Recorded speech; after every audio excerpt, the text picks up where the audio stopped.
Hello guys, may promo po ngayon ang AirAsia. Tara, i-check natin. For anything else, make sure to subscribe to my channel para updated kayo sa mga airline and shipping line promos. Okay, now i-check natin sa kanilang app na AirAsia Move.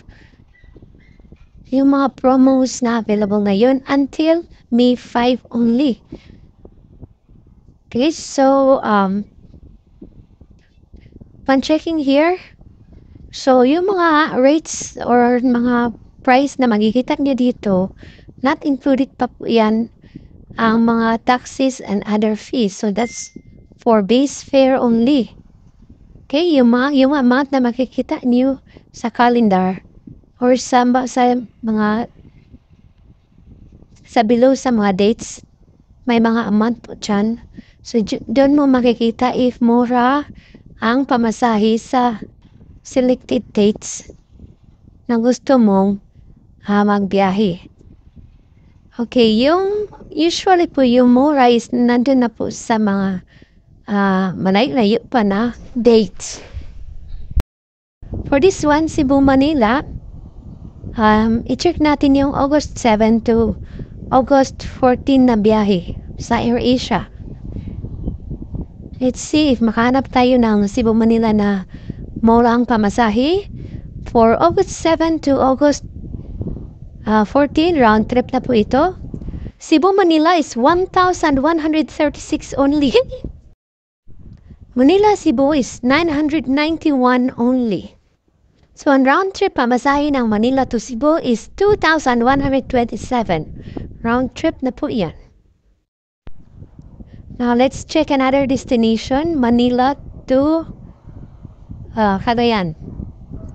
Let's try Manila to Cagayan na pamasahe.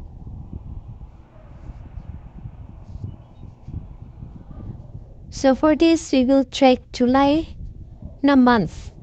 And we'll see if we will be able to find a cheaper rate for Manila to Cagayan na biyahe.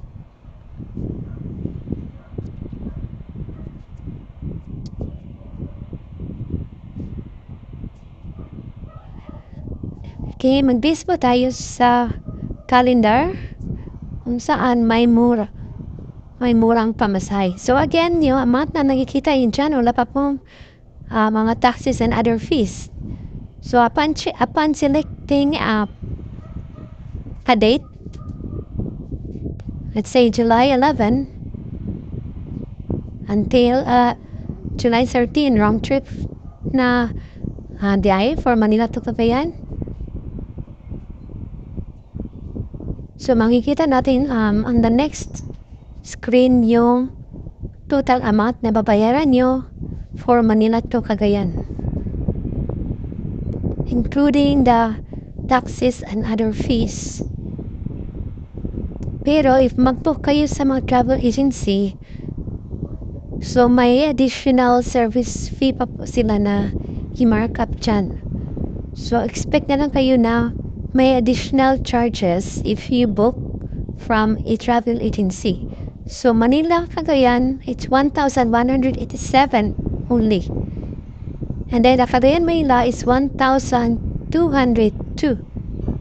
So, the total would be 2,000 plus yung round trip fare ng Manila to Cagayan for July na biyahe. So, napakamura po. Just go to the AirAsia app and then book a ticket directly from their app. Check natin if may mura sa Tacloban. Manila to Tacloban.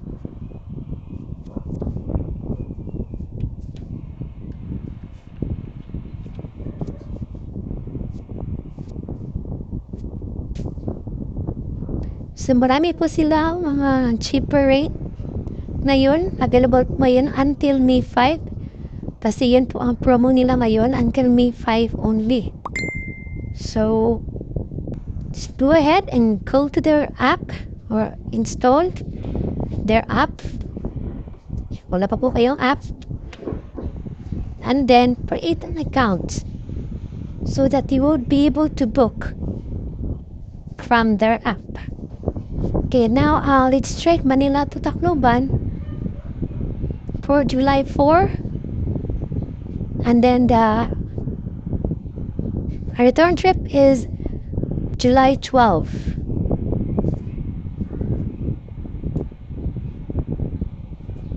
So it's 1,047 ang Manila to Tacloban.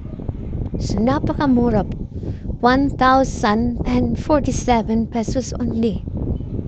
Manila Tacloban for July 4 na biyahe. Yung Tacloban to Manila naman, it's 1,416.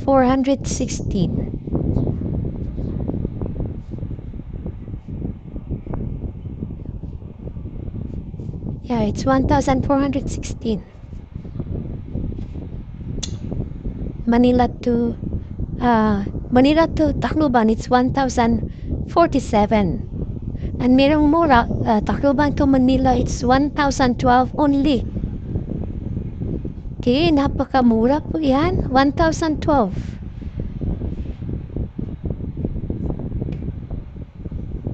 Now, check natin yung Manila Davao na pamasahe. So, if meron kayong mga questions or comments, please chat or use the comment box. You can also find us on Facebook, Mstep Travel. Okay, so Manila to Davao, it's 1,282 only. That's for July 12. 1,282 Manila to Davao. Davao to Manila naman is 1,297 only. So if meron kayong mga questions or inquiries, you may use the comment section and we will be able to reply to you as soon as possible. So yan po ang app ng AirAsia. It's called AirAsia Move. So if you want to book a ticket, just click the flights. Yung flights, yung airplane icon. Okay, once again, we will check that Davao to Manila is 1,297. Okay, so yan po ang AirAsia Move na app. Just click there. And then if you go to the main section, you can see the app na icon. So from there, you will be able to book a ticket. If you want assistance or if you need our help upon booking, you may do so by clicking on the comment section. Make sure to subscribe to our channel, Mstep Travel, for more related videos. Thank you for watching and see you soon.